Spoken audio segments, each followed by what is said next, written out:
प्रणश्यते। ॐ शान्तिः शान्तिः। ॐ सहना भवतु सहनौ भुनक्तु सह वीर्यं करवावहै तेजस्विनावधीतमस्तु मा विद्विषावहै। ॐ शान्तिः शान्तिः।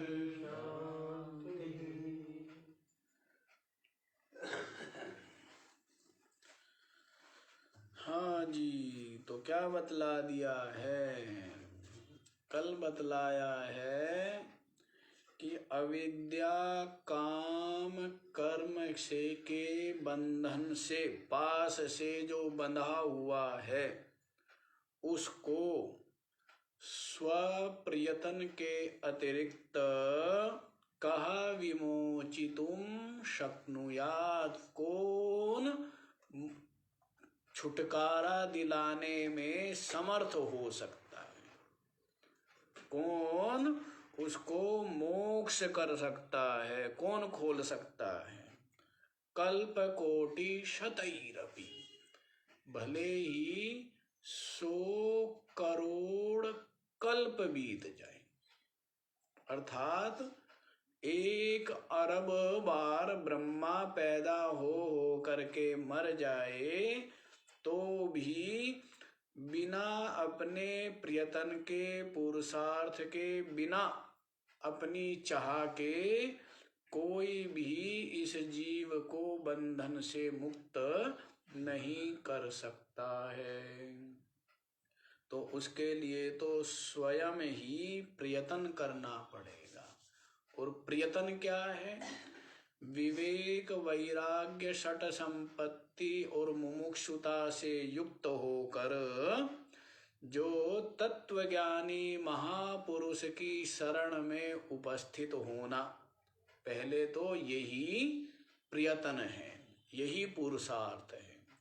और उसके पश्चात उनको सेवा आदि के द्वारा संतुष्ट करके जब उपदेश श्रवण को मिले तो फिर उसका किए हुए श्रवण का मनन करना, निधिध्यासन करना और उसमें स्थापित हो जाना, उस तत्व में निष्ठ हो जाना, यही पुरुषार्थ है, यही प्रयत्न है।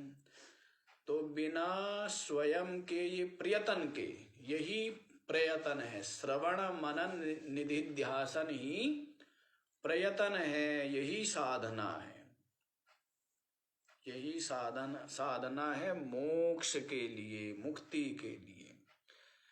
तो इतना बतला देने के पश्चात अब बतलाते हैं आत्मज्ञान का महत्व। तो 58वां श्लोक हम लोग पढ़ेंगे। न योगेन न सांख्येन कर्मणा नो न विद्यया ब्रह्मात्मैकत्वबोधेन मोक्षः सिद्ध्यति नान्यथा। न योगेन न सांख्येन कर्मणा नो न विद्यया ब्रह्मात्मैकत्वबोधेन मोक्षः सिद्ध्यति न अन्यथा। अब ये जो मोक्ष है, अविद्या काम कर्म के पास से बंधा हुआ और इससे जो मुक्त होना चाहता है, तो पुरुषार्थ भी प्रयत्न भी करने के लिए जो तैयार है, करना चाहता है, तो कैसे मोक्ष मिले, कैसे छुटकारा मिले इस अविद्या काम कर्म के पाश से, कैसे छुटकारा मिले? क्योंकि ये ऐसा बंधन है जिससे ये बंधा हुआ है, और इस बंधन से बंधा होकर पाश है, ये विभिन्न योनियों में भटक रहा है, देह गेह में आसक्त होकर के अनेकों प्रकार के क्लेश उठाता फिरता रहता है बेचारा। तो कैसे छुटकारा मिलेगा, उसके लिए क्या करना पड़ेगा? आप ये तो बतला दिया कि प्रयत्न करना पड़ेगा, तो हम प्रयत्न करने के लिए तो तैयार है, लेकिन क्या प्रयत्न करना है तो उसको बतलाते हैं। योग करना है क्या? तो योग के द्वारा हम जो है अविद्या काम कर्म के पास बंधन से मुक्त हो जाएंगे। तो कहते हैं नहीं, ना योगे ना, योग के द्वारा आप जो है इस बंधन से मुक्त नहीं हो सकते। तो फिर योग का कोई लाभ नहीं है क्या? योग का बड़ा लाभ है। शरीर के स्वास्थ्य के लिए और चित्त की निर्मलता और एकाग्रता के लिए योग का बड़ा महत्व है।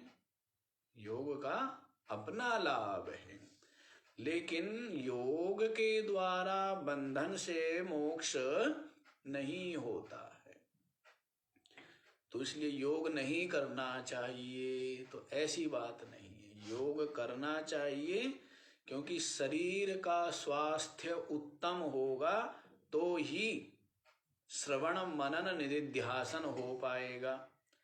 और साथ ही साथ योग के द्वारा जो योग अष्टांग योग है, यम नियम आसन प्राणायाम प्रत्याहार धारणा ध्यान समाधि रूप जो अष्टांग योग है, इसका बड़ा लाभ है।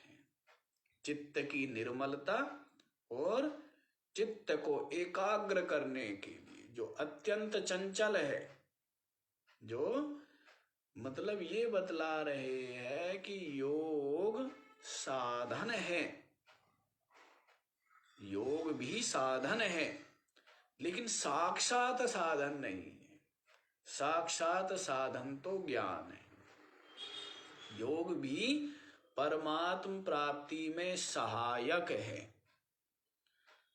तो उसके द्वारा क्या हो जाएगा? जो चंचल चित्त है, जो निरंतर दौड़ता रहता है, जो विषयों में धसा हुआ है, फंसा हुआ है, ऐसा जो चित्त है वो योग के द्वारा क्या हो जाता है? उसमें से निकल करके, चंचलता को छोड़ करके शांत हो जाता है। लेकिन योग मात्र योग से ही, केवल योग करने मात्र से ही मोक्ष नहीं हो सकता है। तो इसीलिए कह दिया है ना योगे ना मोक्षः सिद्ध्यति, योग के द्वारा मोक्ष सिद्ध नहीं होता है। ना सांख्येना, और जो सांख्य दर्शन है कपिल मुनि प्रणीत, पतंजलि प्रणीत है योग, और कपिल मुनि प्रणीत है सांख्य, सांख्य दर्शन। तो जो सांख्य दर्शन है, सांख्य दर्शन जो गिनाता है कि ये जो गुण है 24, जो ये गुण है, इन गुणों, प्रकृति के गुण, ये पुरुष के लिए जो है भोग प्रदान करते हैं। तो गिनने में कुशल है ये सांख्य। सम्यग रूपेण ख्यायते इति सांख्य, जो सम्यग रूप से जो गणित करने वाले उनको क्या कहेंगे?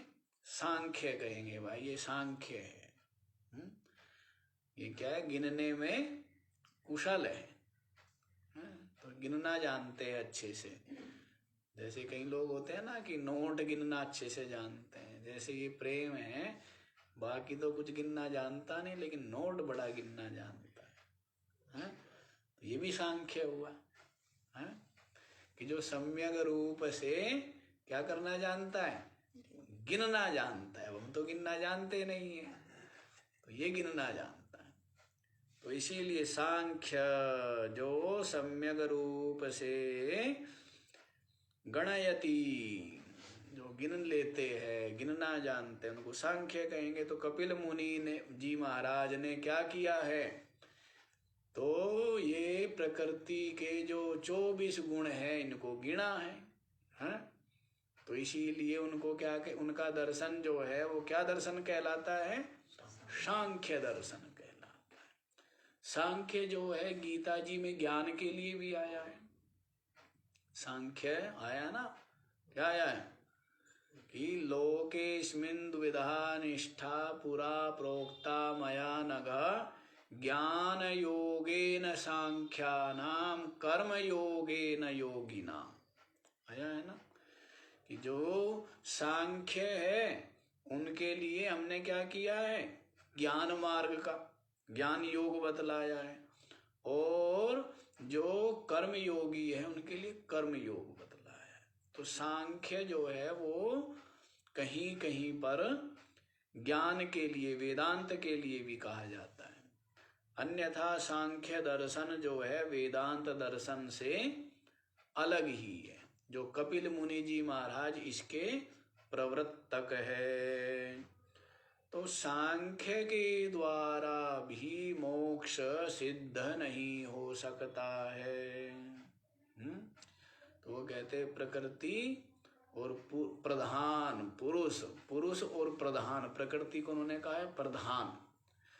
तो ये जो प्रधान है यही पुरुष के लिए भोग आदि उपलब्ध कराता है। तो इस प्रकार का उनका सिद्धांत है। तो जो सांख्य के द्वारा भी मोक्ष सिद्ध नहीं हो सकता है।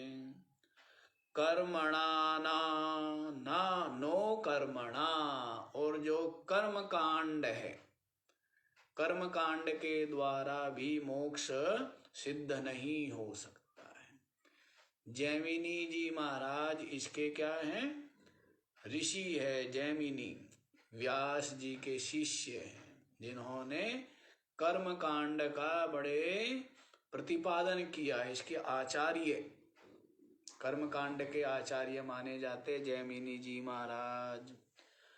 तो कर्म कांड के द्वारा भी मोक्ष सिद्ध नहीं हो सकता है। तो कर्म कांड फिर निष्फल हुआ, तो निष्फल नहीं है कर्म कांड भी।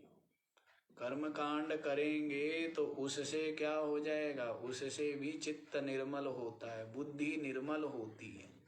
बुद्धि का जो राजस गुण है वो कम हो जाता है, रजोगुण तमोगुण समाप्त हो जाते हैं। तो बुद्धि निर्मल होती है कर्म कांड करने से। इसलिए कर्म कांड करना चाहिए। और तप होता है, कर्म कांड में भी तप होता है, कर्म कांड में भी संयम चाहिए होता है, कर्म कांड में भी पुरुषार्थ करना पड़ता है।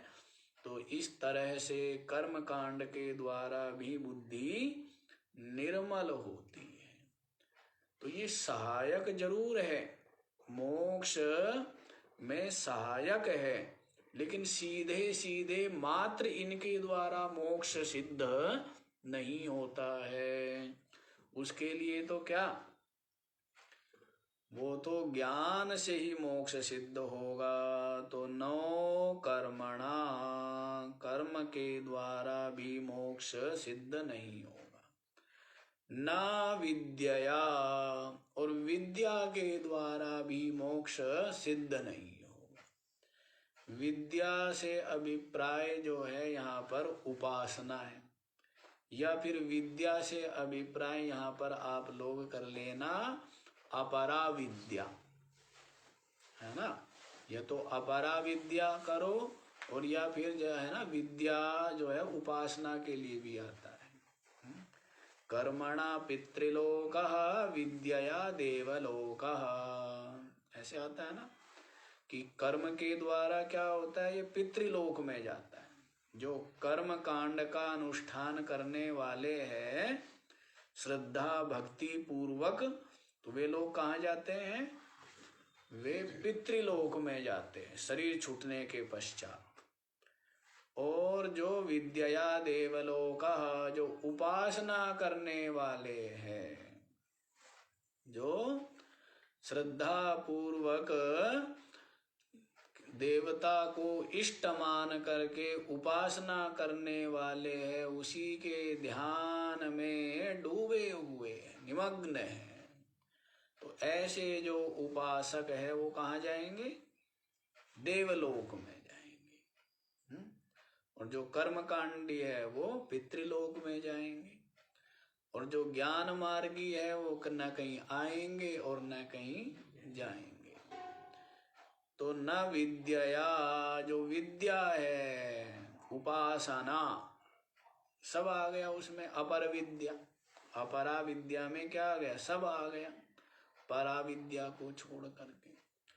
तो न विद्या मोक्षः सिद्ध्यति, विद्या के द्वारा भी मोक्ष सिद्ध नहीं होगा। तो फिर किसके द्वारा सिद्ध होगा महाराज, क्योंकि हम तो मोक्ष के ही अभिलाषी हैं। इसके अभिलाषी है, एकमात्र मोक्ष के अभिलाषी हैं। संसारियों की तरह नहीं है कि धन के भी अभिलाषी होवे, पद के भी अभिलाषी होवे, सम्मान के भी अभिलाषी होवे, अनुकूलता के भी अभिलाषी होवे, और साथ ही साथ मोक्ष के भी अभिलाषी होवे।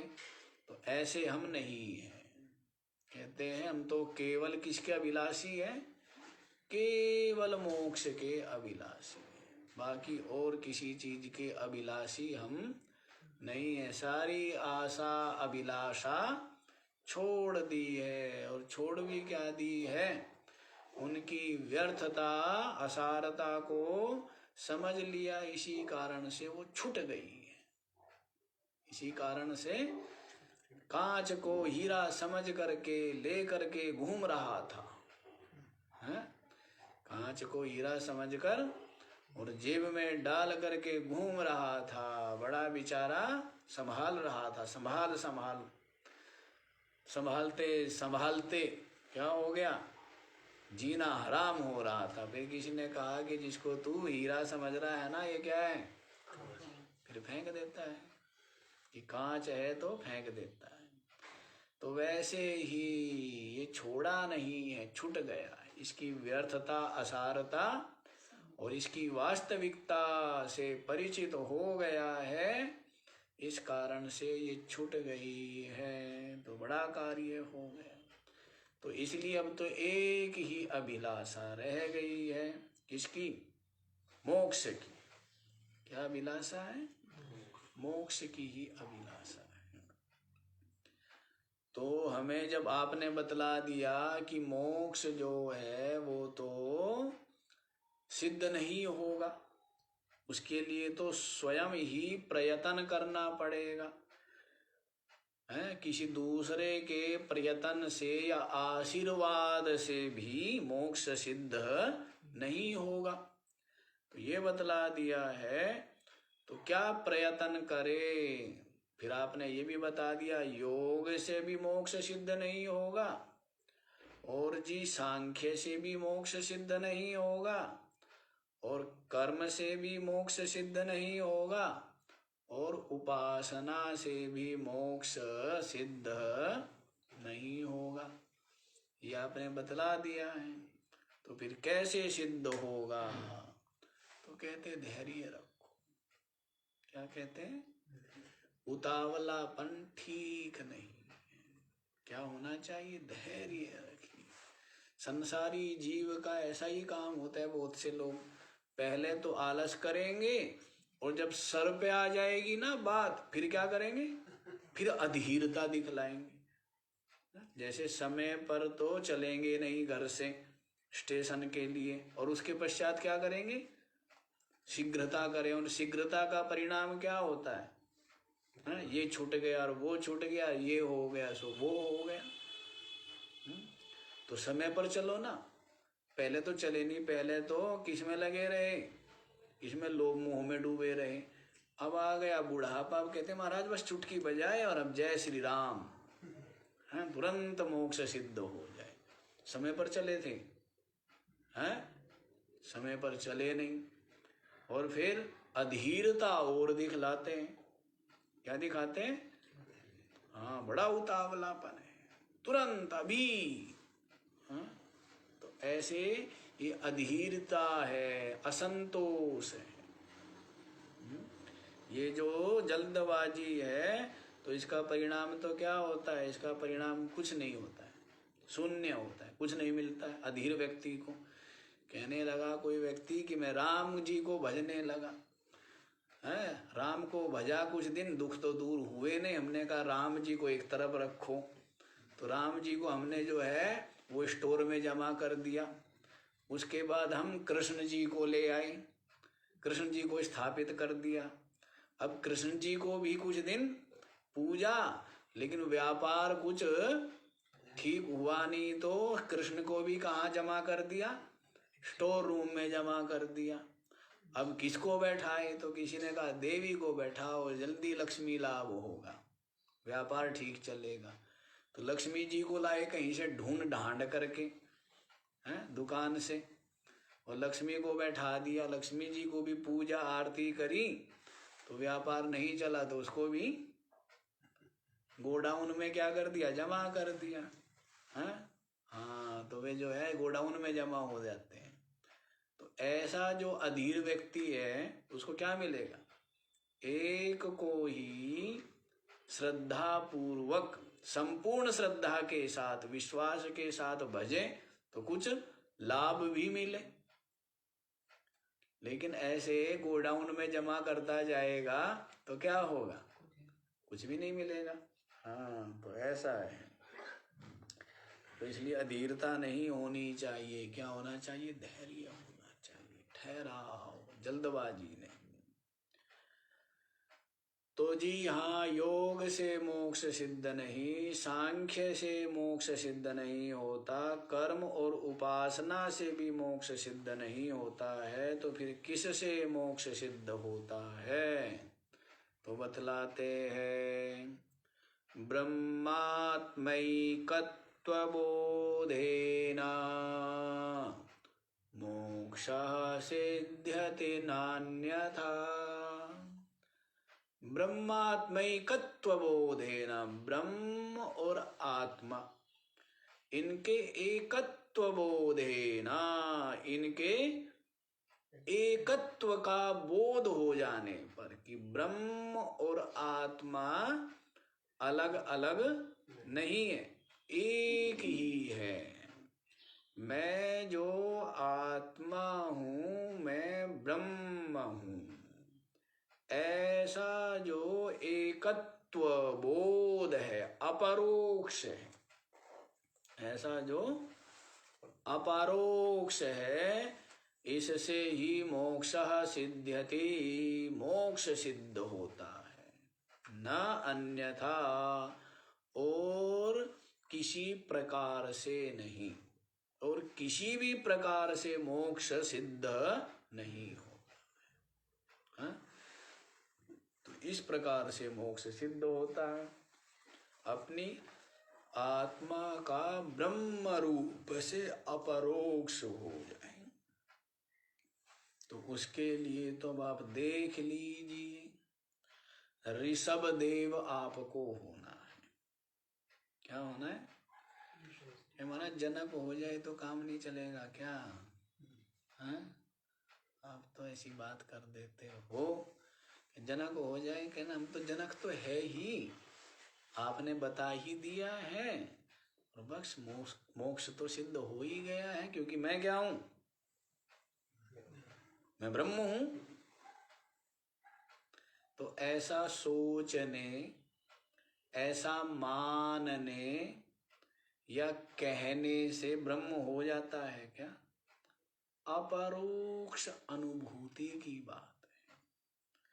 और इसीलिए जो बड़ा कार्य होता है ना, उससे पूर्व की तैयारी बड़ी होती है, बहुत तैयारी करनी पड़ती है। तो तैयारी ही कितनी बतला दी थी शुरू में ही, विवेक, वैराग्य, 6 संपत्तियां और तीव्र मुमुक्षुता। अब आप सोच लीजिए, कहने के लिए छोटे छोटे शब्द तो कितनी तैयारी चाहिए। जो बड़ा कार्य करने चलना है, सबसे महान कार्य करना है, तो महान प्रयत्न की भी आवश्यकता है। महान कार्य के लिए क्या है? महान प्रयत्न की आवश्यकता है। अब प्रयत्न जिसका शिथिल है, तो बतलाइए वो महान कार्य कर पाएगा क्या? साधन जिसके पास नहीं है, औजार नहीं है, तो वो कैसे, जैसे ताली के बिना ताला नहीं खुलता है, वैसे ही ये साधन संपन्नता के बिना जो है श्रवण मनन निधिध्यासन फलदायी नहीं होते। श्रवण फलदायी नहीं होता जब ताली नहीं है। पेंच खोलना है तो चाबियां चाहिए ना उसके लिए, बिना हाथों से थोड़ा ही खुल जाएंगे, इतने टाइट बड़े बड़े पेंच हैं। तो ये सब चाबियां हैं। विवेक, वैराग्य आदि, षट संपत्ति, मुमुक्षुता और अंतर्मुखता आदि क्या है? ये सब साधन चाबियां है, तो ही खुलेगा। तो महान कार्य करना है, आत्मा की ब्रह्म रूपता का अनुभव, कि मैं आत्मा ब्रह्म रूप हूं, ब्रह्म रूप हूं। इसीलिए इस जो अपना ब्रह्म तत्व है, इसमें प्रवेश करने में बड़े बड़े योगी लोग भी असमर्थ हो जाते हैं। इसीलिए क्या करते हैं? वो उपासना को स्वीकार कर लेते हैं।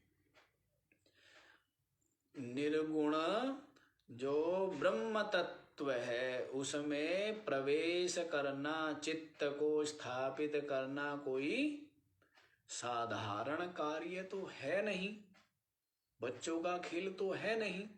इसीलिए बड़े बड़े जो तपस्वी है, विचारवान है, विवेकी है, वे अपने आप को असमर्थ जान करके क्या करते हैं? उपासना आदि को ही स्वीकार कर लेते हैं कि भाई निर्गुण तत्व में तो अपना चित्त को पहली बात स्थापित करना बड़ा कठिन कार्य है। तो वो असमर्थ हो जाते हैं निर्गुण तत्व में। कि सबका सब क्या है? अपने हाथों ही तिलांजलि दे देना है। सारे के साथ पीछाया था ना, अज्ञान कार्यम प्रदहेत समूलम। क्या आया था? तयो विवेकोदित बोधवन्हि अज्ञान कार्यम प्रदहेत समूलम।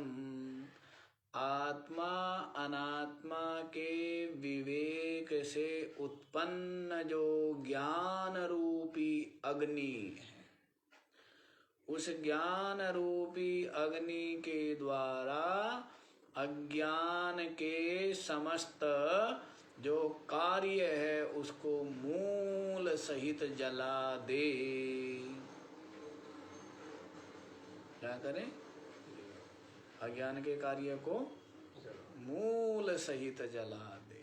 तो ऐसा बतलाया गया है। तो कठिन कार्य है, लेकिन और कोई रास्ता भी नहीं है। और साथ ही साथ जो पुरुषार्थी है, वो कठिन से कठिन कार्य को देख करके भी अपना मार्ग नहीं बदलते हैं, विचलित नहीं होते हैं, बल्कि और अधिक हिम्मत करते हैं, पुरुषार्थ करते हैं और अपने लक्ष्य को प्राप्त कर लेते हैं। तो देखो क्या बतलाया, आत्मा का ब्रह्म के साथ जो एकत्व बोध है। पहले तो ये जो देह इंद्रिया आदि उपाधि है, इनसे अलग अपने आप को छांटे कि मैं जो हूँ कूटस्थ आत्मा हूँ, साक्षी हूँ, सर्वथा निर्लेप और असंग हूँ, चिदमात्र हूँ। तो जब ये अनुभव हो गया स्पष्ट रूप से, अपरोक्ष हो गया, अब अपनी आत्मा की ब्रह्म रूपता का भी क्या करें, बोध करें कि मेरी आत्मा ब्रह्म रूप है। हमें तो ऐसा प्रतीत होता है कि आत्मा की ब्रह्म रूपता का जो बोध है वो कोई कठिन कार्य नहीं है। कठिन कार्य क्या है? कठिन कार्य बारंबार आपको बतलाया है। प्रथम तो समस्त नाम रूप जो ये उपाधि विषय है, इनकी आसक्ति छोड़ना कठिन कार्य है। उसके पश्चात इसके मिथ्यात्व का अनुभव करना कठिन कार्य है। उसके पश्चात ये जो शरीर, इंद्रिया, प्राण, अंतःकरण है, इनसे अलग, सर्वथा अलग मैं साक्षी चिन्मात्र आत्मा हूँ, ये अनुभव कठिन है। और जब ये हो गया तो आत्मा की ब्रह्म रूपता कोई कठिन कार्य नहीं है, वो तो सरल कार्य ही है, वो तो सरल ही है। तो ऐसा बतला दिया गया है। हाँ जी, तो आत्मा का ब्रह्म के साथ एकत्व बोध से ही मोक्ष सिद्ध होता है, नान्यथा अन्य किसी भी प्रकार से, किसी भी साधन से मोक्ष सिद्ध नहीं होता है। तो जब आप किसी जो साधक है उसने ऐसा सुना तो वो इसलिए क्या करने लगा, वो इसी में ही लग गया। क्या करने लगा कि ज्ञान प्राप्त करना चाहिए। तो ज्ञान तो अवश्यमेव प्राप्त करना चाहिए, लेकिन ज्ञान का अधिकारी बन करके प्राप्त करना चाहिए, है ना। एक तरफ आसक्ति बनी रहे, दूसरी तरफ जो है ये ज्ञान सुनता रहे, तो क्या लाभ होना है? पहले ही कह दिया है, श्रवण का अधिकारी कौन है? साधन चतुष्टय से जो संपन्न है वो ज्ञान के श्रवण का अधिकारी है। कहा है ना कि श्रोतव्य, मंतव्य, निदिध्यासितव्यश्च। तो जो श्रवण है उसके पश्चात मनन होगा, निदिध्यासन होगा, लेकिन श्रवण का अधिकारी कौन है? तो श्रवण का अधिकारी साधन चतुष्टय से जो परिपूर्ण है, वही जो है श्रवण का अधिकारी है इस विद्या के। तो पात्र अपात्र देखे बिना विद्या नहीं देनी चाहिए, ये संत का दायित्व है। कि जो सामने आया है ग्राहक, तो उसकी पात्र अपात्रता का विचार करें। विचार करते हो आप भी? नहीं करते हो विचार? है? जैसे वैद्य विचार करता है ना कि इसको कौन सी औषधि इसके स्वास्थ्य के लिए उत्तम होगी, है? वैसे ही रोगी का भी विचार होता है ना कि कौन सा भोजन इसके लिए सुपाच्य होगा। अब बेचारा, उसकी पाचन शक्ति है मंद, भोजन दे दिया गरिष्ठ, तो क्या होगा? तो वो उसके लिए हितकर ना हो करके अहितकर होगा। तो वैसे ही जैसे भगवान श्री कृष्ण ने भी गीता में इसलिए कहा है, ना बुद्धि भेदम जनयेद अज्ञानाम कर्म संगीनाम, क्या कहा है, जो कर्मों में ही आसक्त है, ऐसे जो अज्ञानी है, उनकी बुद्धि में भेद उत्पन्न ना करे। अरे सब मिथ्या है, हैं? अरे सब जो है एक ब्रह्म ही सत्य है, तू आत्मा है, तू ब्रह्म रूप है, तो तेरे को क्यों कर्म करना है? तो कर्म कांड को छोड़ दे।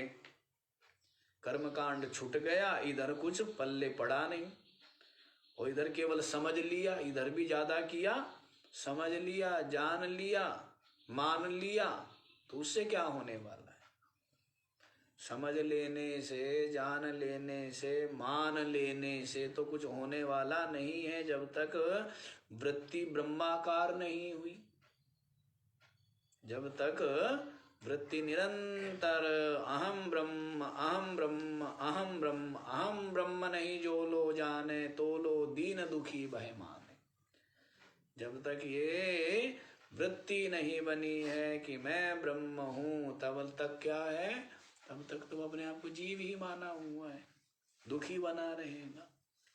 तो इसलिए जो अज्ञानी है, जो सयेत सर्व कर्माणि विद्वान युक्त समाचरण, विद्वान जो व्यक्ति है उसको क्या करना चाहिए, स्वयं भी आचरण करते हुए कर्मों का, और उस अज्ञानी को भी क्या करना चाहिए, कर्मों में ही नियुक्त करना चाहिए, कर्मों में ही नियुक्त करना चाहिए। स्वयं भी करें, क्यों, स्वयं तो करने न करने से कोई प्रयोजन नहीं है। जो वास्तविकता से परिचित हो गया, संसार की भी,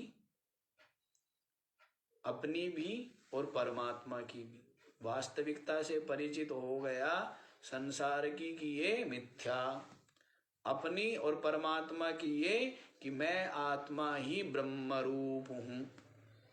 जब इस वास्तविकता से जो परिचित हो गया है, अपरोक्ष अनुभूति हो गई है, उसके पश्चात प्रारब्धवश जगत में निवास करता हुआ लोक शिक्षा के लिए कर्मों का क्या करें, समाचरण, कर्म का आचरण करता हुआ अज्ञानी को भी क्या करें, जो सयेत सर्व कर्माणि, समस्त कर्मों में ही उसको नियुक्त करें, लगाए, क्योंकि अभी वो ज्ञान का अधिकारी पात्र नहीं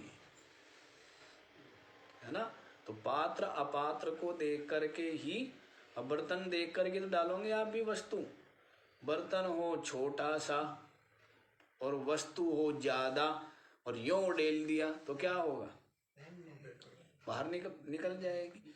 और बर्तन हो गंदा और देखा है नहीं, डाल दिया तो वस्तु क्या हो जाएगी, गंदी हो जाएगी। और बर्तन में हो छिद्र, देखा है नहीं, डाल दिया तो क्या होगा, सब बह जाएगी, हैं? और बर्तन पहले से ही भरा हुआ हो, जगह ही ना हो, डाल दोगे तो भी क्या होगा, निकल जाएगा। और बर्तन यदि रखा हो उल्टा और डाल दोगे तो क्या होगा, हाँ, तो देखना पड़ता है कि बर्तन सीधा है क्या, पहले तो ये, दूसरा बर्तन में कोई छेद तो नहीं है, तीसरा क्या, बर्तन गंदा तो नहीं है, चौथा बर्तन में कुछ भरा तो नहीं है, और पांचवा क्या, ये बर्तन बिल्कुल साफ सुथरा है। और कितनी जगह है इसमें, इस बर्तन में जगह कितनी, उसी हिसाब से डाला जाएगा ना। तो इन सब बातों का जो विचार करते हैं वह क्या है, विद्वान है। और जो इन बातों का विचार किए बिना ही पटक दिया, तो इसका मतलब क्या है कि वो विवेकी विचारवान नहीं है। तो पात्र देखना चाहिए, पात्र अपात्र का विचार, कि इस विद्या के श्रवण का पात्र ये है या नहीं है, ये देखना चाहिए। तो ये विद्या का रहस्य उनके ही सामने खोलना चाहिए जो इस विद्या के अधिकारी पात्र हैं। हाँ जी, तो ये बतला दिया है, ऐसे ही नहीं, कि कोई भी किसी को भी बता देंगे तो उससे क्या होगा, वो लाभ नहीं ले पाएगा, और जो पहला साधन है उससे भी गिर जाएगा। पहला साधन छूट गया और ये साधन पकड़ में आया नहीं तो उभय भ्रष्ट हो गया। क्या हो गया, उभय भ्रष्ट हो गया, दोनों जगह से गिर गया। बहुत से लोग होते हैं ना यहाँ के ना वहां के, यहाँ पर भी बेचारे मलिन कर्म मलिन विचार रहते हैं, और जब यहाँ सुख ले पाते हैं, और शरीर छूटने के अनंतर कुछ ऐसे उनके कर्म नहीं है जिससे कि वो वहां पर परलोक आदि में सुख प्राप्त कर सके। तो उभय विभ्रष्टा, जैसे गीता जी में अर्जुन ने पूछा ना, कच्चिन्नो भय विभ्रष्ट छिन्ना ब्रह्मिव नश्यति। क्या वे उभय विभ्रष्ट हो जाते हैं क्या? छिन्न बादल के समान, जैसे शरद ऋतु का बादल का टुकड़ा चमकता है ना आकाश में, और उसको हवा जो है पटक पटक करके ऊपर क्या कर देती है, छिन्न कर देती है, छिन्न भिन्न कर देती है।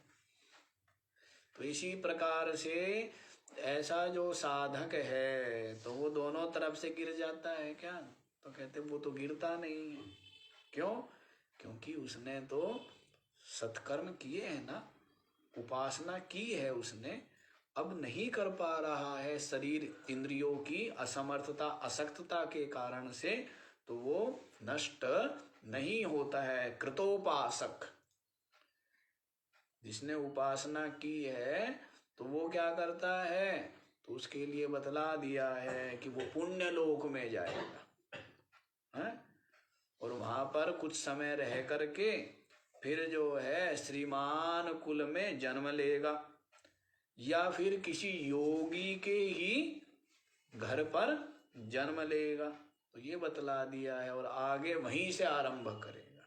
आगे क्या करेगा? पूर्वाभ्यासेना तेनैव ह्रियते ह्यवसोऽपि सः जिज्ञासुरपि सर्वस्य शब्द ब्रह्माति वर्तते। वो जो जिज्ञासु है वो भी जो शब्द ब्रह्म है उसको पार कर जाता है, उसको पार करके और शब्द से जो लक्षित पर ब्रह्म है उसमें ही वो प्रतिष्ठित हो जाता है। तो ऐसा गीता जी में 6ठे अध्याय में विचार किया गया है, उसको वहीं पर देखना चाहिए। आप लोग यहीं पर आ जाइए। तो योग से मोक्ष सिद्ध नहीं होता, सांख्य से जो मोक्ष सिद्ध नहीं होता, कर्म और उपासना से भी मोक्ष सिद्ध नहीं होता है। ब्रह्मात्मैकत्व बोधेन मोक्षः सिद्ध्यति। आत्मा की ब्रह्म के साथ एकता के जो अपरोक्ष बोध है उससे ही मोक्ष सिद्ध होता है, नान्यथा। ये बतला दिया है जी। तो आगे वाला बतलाया जाए। अब अन्यथा का मतलब क्या है? कि और प्रकार से मोक्ष सिद्ध नहीं होता, केवल किससे मोक्ष सिद्ध होता है?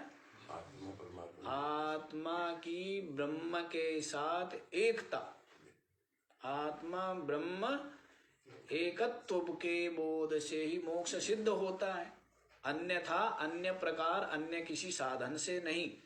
तो अन्यथा का मतलब क्या है? तो उसको बतलाते हैं आगे 59 और 60 श्लोक में।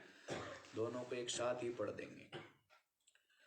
वीणाया रूप सौंदर्यम तंत्री वादन सौष्ठवम प्रजारंजन मात्रम तन् न साम्राज्याय कल्पते वाग्वैखरी शब्दझरी शास्त्र व्याख्यान वैदुष्यं विदुषां तद्वत् भुक्तये न तु मुक्तये। वीणाया रूपसौन्दर्यं तन्त्रीवादनसौष्ठवम् प्रजारञ्जनमात्रं तद् न साम्राज्याय कल्पते। वाग्वैखरी शब्दझरी शास्त्र व्याख्यान कौशलम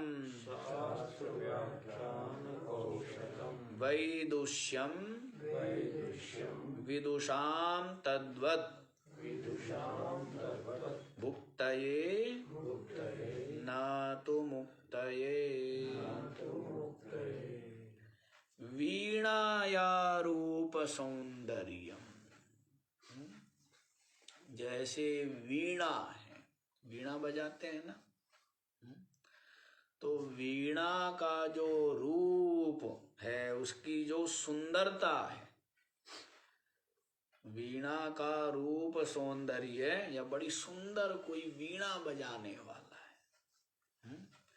और सब लोग राजाओं के दरबार में क्या होती थी, वीणा के तार सुर छेड़ते थे, और सब लोग वीणा सुन करके ही क्या हो जाते थे, मुग्ध हो जाते थे, मोहित हो जाते, बड़े प्रसन्न हो जाते थे। तो राज दरबार में वीणा जो वादक है, तो उनकी बड़ी ही क्या होती थी, सुरीली हो, हाँ, बड़ी उनकी सम्मान होता था, प्रतिष्ठा होती थी।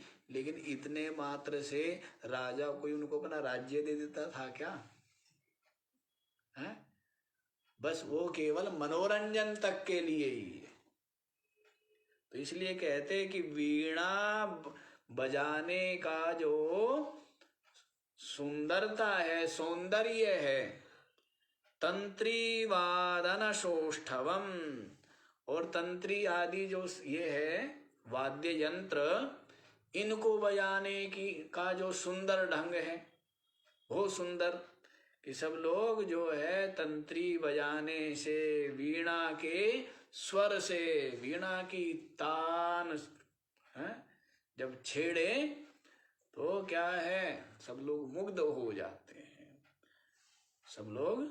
तो कहते प्रजारंजन मात्रम, वो केवल क्या है, प्रजा का मनोरंजन करने मात्र के लिए, ना साम्राज्याय कल्पते, उनके द्वारा किसी को साम्राज्य की प्राप्ति नहीं होती। भले ही राजा लोग बड़े यों उसको सराह रहे हो, प्रशंसा कर रहे हो, बड़े आनंद ले रहे हो, भले ही बड़े ही मुग्ध हो, लेकिन है तो क्या है, अरे है तो केवल एक अभिनेता ही हुआ ना, केवल एक कलाकार ही तो हुआ कि हाँ बड़े सुंदर ढंग से, हाँ भाई बड़ा विशिष्ट कलाकार है, बहुत सुंदर जो है वीणा बजाता है, बहुत सुंदर जो है तंत्री बजाता है। तो उतने मात्र से उनको साम्राज्य की प्राप्ति नहीं हो जाती है। भले ही राजा लोग अत्यंत मुग्ध हो करके उसको सराहते भी है, उसका आनंद भी उठाते हैं, उसके बजाने के जो स्वर है, ढंग है, लेकिन इतने मात्र से वो जो कलाकार है वो साम्राज्य का स्वामी नहीं हो जाता है, उसके द्वारा तो केवल प्रजारंजन मात्रम, प्रजा का मनोरंजन मात्र होता है। इसी प्रकार से तद्वत, उसी प्रकार से वाग वैखरी शब्द जरी शास्त्र व्याख्यान कौशलम वैदुष्यम विदुषाम विदुषाम वैदुष्यम। विद्वानों की जो विद्वता है वो क्या है? तो क्या बतलाया है? वाग वैखरी, बिल्कुल ऐसे जो है वाणी की बड़ी ही कुशलता है। शब्द जड़ी जब बोलते हैं ऐसा बिल्कुल धारावाहिक बोलते हैं कि महाराज कई कई वक्ताओं की बड़ी ही प्रतिष्ठा प्रशंसा करते लोग कि महाराज उनके बोलने का जो ढंग है वो बड़ा अद्वितीय है, बड़ा विलक्षण है, बड़ा ही प्रजा को मुग्ध कर देने वाला है। तो इतने मात्र से तो कोई वो मुक्त थोड़े ही हो जाता है। शास्त्र व्याख्यान कौशलम, शास्त्रों की के व्याख्यान करने में बड़ा ही कुशल है, बड़ा दक्ष है, वो सुंदर व्याख्या करता है। एक महात्मा थे तो बड़े अच्छे वक्ता थे, बड़े अच्छी उनकी व्याख्यान शैली बड़ी सुंदर थी। लेकिन उनके गुरुजी कहते थे कि भाई तो विद्वान तो अच्छा हो जाएगा, वक्ता भी अच्छा हो जाएगा, लेकिन ज्ञानी कभी नहीं हो पाएगा। क्या? क्यों नहीं हो पाएगा? क्योंकि दिख रहा है ना सामने कि वक्तृत्व में जो रस ले रहा है, दिख रहा है कि इसकी आसक्ति कहाँ पर है। रस ले रहा है ना। बाहर कि प्रजा जो है, श्रोता लोग प्रशंसा करते हैं तो उसमें जो मुग्ध है तो वो अपनी आत्मा में कहाँ जा पाएगा। जो संसार में मुग्ध है, मोहित है, रस ले रहा है, वृत्ति जिसकी निरंतर बाहर ही रस ढूंढ रही है, रस का भोग लगा रही है, तो आत्मा रस वो चख पाएगी क्या? वृत्ति आत्मा तक जा पाएगी क्या? जो बाहर ही वृत्ति, बाहर ही रस मधुमक्खियों की तरह है। जैसे मधुमक्खी कभी उस पुष्प के ऊपर बैठती है, कभी उस पुष्प के ऊपर, वहां से रस लेती है, वहां से रस लेती है। इसी प्रकार से जिसकी वृत्ति, जिसकी बुद्धि, जिसका चित्त कभी जो है शब्द का रस, कभी स्पर्श का रस, कभी रूप का रस, कभी रस का रस, कभी गंध का रस, कभी प्रशंसा, कभी निंदा है। तो इस प्रकार जो बाहर वृत्ति जिसका रस लेने में लगी हुई है, तो ऐसी वृत्ति जो है आत्मा रस का स्वाद, आत्मा रस तक पहुंच ही नहीं सकती, उसका स्वाद चखने की बात तो दूर की बात है। तो जो बाहर ही रस ले रहे हैं तो उनको अपने अंतर रस, आत्मानंद क्या रस उनको नहीं मिला है। वो कहते हैं ना कि होता है ना कि ते ही भजन तजी स्वाद न आना, ऐसे करके आता है, रामचरितमानस में आता है ना, रस विशेष तिन नहीं जाना, ऐसे करके आता है। रस विशेष कि जो भजन को छोड़ करके संसार में ही लगे हुए हैं, इसका मतलब उन्होंने अभी जो भजन है उसके रस को चौपाई राम कथा जे सुनत अघाई रस विशेष तिन जाना जाना। हाँ, तो अभी उनको रस आया ही नहीं है। भक्ति का रस अभी आया नहीं, अभी तो संसार के रस में ही के ही रसिक बने हुए। तो वैसे ही जिसकी वृत्ति, तो वो महात्मा कहते थे भाई व्याख्याता तो अच्छा बन जाएगा, लेकिन ज्ञानी नहीं बन पाएगा, क्योंकि देख लिया है कि इसकी वृत्ति, इसकी निष्ठा कहाँ है। इसकी निष्ठा तो जगत में ही है। इसी कारण से इसकी जो वृत्ति है वो विषयों में लगी हुई है।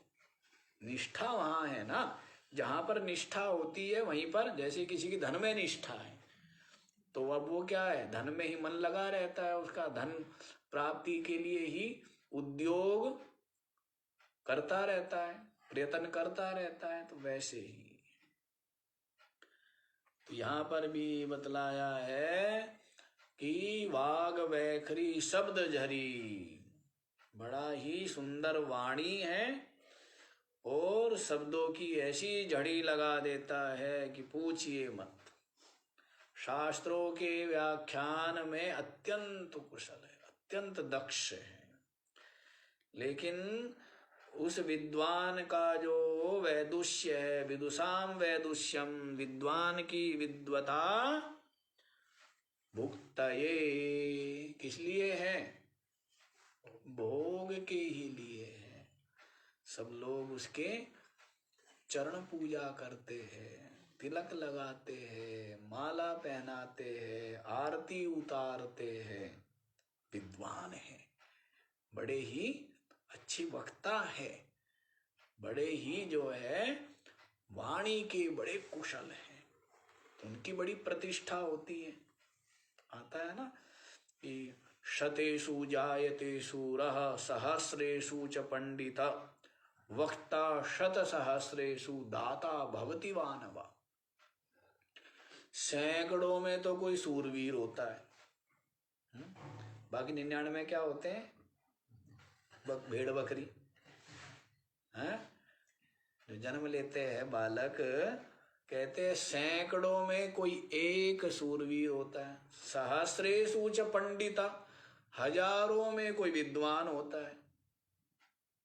हाँ जी, सैकड़ों में कोई योद्धा होता है और हजारों में कोई एक विद्वान होता है।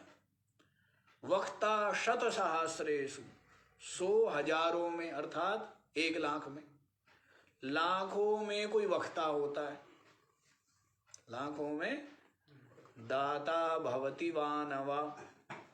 लेकिन जो दाता है, देने वाला, वो तो होता भी है या नहीं होता है पता नहीं है, हैं? देना, दान सबके बस की थोड़ा होता है। दान देना सबके बस की है क्या? हाँ, दान देना तो स्वत्व का परित्याग है, स्वार्थ का। और दान देते हुए उसमें स्वत्व का परित्याग हो गया कि इसमें मेरा क्या है, मेरा मुझ में कुछ नहीं, जो कुछ है सो तोड़, तेरा तुझको सौंपते क्या लागत है। तो कहते दान तो सबके बस की थोड़े ही है। तो देख लो, ये है बात। सब कोई योद्धा नहीं होते, सैकड़ों में होता है, और सब कोई विद्वान नहीं हो जाते, हजारों में, और वक्ता लाखों में वक्ता, और दाता होती भी है नहीं होता है पता नहीं। मतलब कठिन कार्य कि अपने लोग तो ऐसे ऐसे दाता हुए हैं कि अपनी आवश्यकता तक के लिए भी नहीं रखा, स्वयं भूखे प्यासे है, लेकिन कोई दूसरा भूखा प्यासा आया तो उसको भी। ऐसे तो दाता कठिन ही है, लेकिन अपनी आवश्यकता भर का रख करके भी देने वाले कितने मिलेंगे, हैं? तो फिर ये भ्रष्टाचार ना हो, ये लूट खसोट ना हो, ये जो संग्रह की वृत्ति ना हो, तो कोई समस्या है क्या संसार में? हैं? सब ठीक हो जाए, सब अच्छे से रहे। लेकिन अब तो ये होता है, पता है कि मरने वाला है तो और कब मर जाएगा, पर मोह ऐसी चीज है, ये सोचता है कि ये 10,000 करोड़ जो है लूट के और किन्हें दे दूं, जोड़ के रख के जाऊं, और बाद वाले के भी नाम भी नहीं लेंगे, क्या मतलब है? हैं? वैसे ही है। लेकिन मूढ़ता, इसका कोई इलाज नहीं। मूढ़ता का इलाज है सज्जनों का संग, उससे वो दूरी बना के रखते हैं ऐसे लोग। ऐसे स्वार्थी पामर विषयी जीव क्या होते हैं, सज्जनों के संग से तो कोसों दूर है, और वहीं पर मूढ़ता का इलाज होता है, बाकी तो कहीं इलाज होता भी नहीं है। अच्छा जी, तो कह दिया है वैदुष्यम विदुषाम भुक्तये न तु मुक्तये। तो ऐसे विद्वानों की जो विद्वता है वो किसके लिए है? भोग के लिए। भोग के साधन तो मिल जाते हैं ना विद्वान को। विद्वान के चरणों में सब क्या है? सब भेंट प्रदान करते, भेंट देते हैं ना सब। है? कथा होती है तो कथाओं के उसमें क्या करते हैं? सब लोग भेंट ले ले करके आते हैं। हाँ? और मैं बड़ा आश्चर्य करता हूं कि ये जो लेने का जिसका बन जाता है ना, तो बन जाता है। लोटा रख के जाओ वो ले लेंगे, गमछा रख के जाओ वो रख लेंगे, और इतने लोटे, इतने गमछे और इतने, मैं कई बार सोचता हूँ करते क्या है? यहाँ पर एक जो है एक पेन फालतू हो जाए तो उसकी हमें टेंशन हो जाए कि भाई इसका क्या करें। हैं? हम लोग आश्चर्य होता है कि भरे रहेंगे अंबार, कमाल रहे, किसी काम की नहीं। ये तो क्या करना, वही बांट बूंट दे, बांट बूंट के खत्म करें ना। हैं? हाँ, लेकिन ये संग्रह करते रहेंगे, इकट्ठे करते रहते हैं। यूं ही चलता रहता है संसार है। हाँ, तो विद्वान की जो विद्वता है, भुक्ता, ये भोग के लिए है। भोग के साधन मिल जाते हैं ना विद्वान को। वैसे तो कहा है कि विद्वान धनी भूपति दीर्घजीवी, ये होते नहीं है। विद्वान कोई धनी नहीं होता है, और जो राजा है वो लंबी उम्र नहीं जीता है। ये तो विषयों में मर जाएगा, विषय सेवन से मर जाएगा या तो, और या फिर जो है जैसे पांडु मर गया, और या फिर युद्ध में मर जाएगा, या फिर षड्यंत्र से मर जाएगा। तो पूरी उम्र तो राजा का जीना कठिन काम है ना। या बीपी शुगर हो जाएंगे, ये भी अमीरों की, ये भी राजाओं की पहचान है, नहीं है? क्यों जी? हैं? शुगर होना ये तो क्या इनाम है कि महाराज ये तो वो है, एक हमारी डिग्री है। यदि शुगर नहीं हुआ, बीपी नहीं हुआ तो फिर हाँ, बड़ा विचित्र काम है। अच्छा जी, तो विद्वान इनके द्वारा भोग तो प्राप्त कर लेगा लेकिन मुक्ति प्राप्त नहीं होगी। मुक्ति के लिए तो बतला दिया है क्या? आत्मा की ब्रह्म रूपता का बोध अपरोक्ष अनुभव से ही मोक्ष सिद्ध होता है, अन्य किसी प्रकार से नहीं। तो समय हो गया, आज इतना ही रखिए, बाकी का विचार कल। ओम पूर्णमद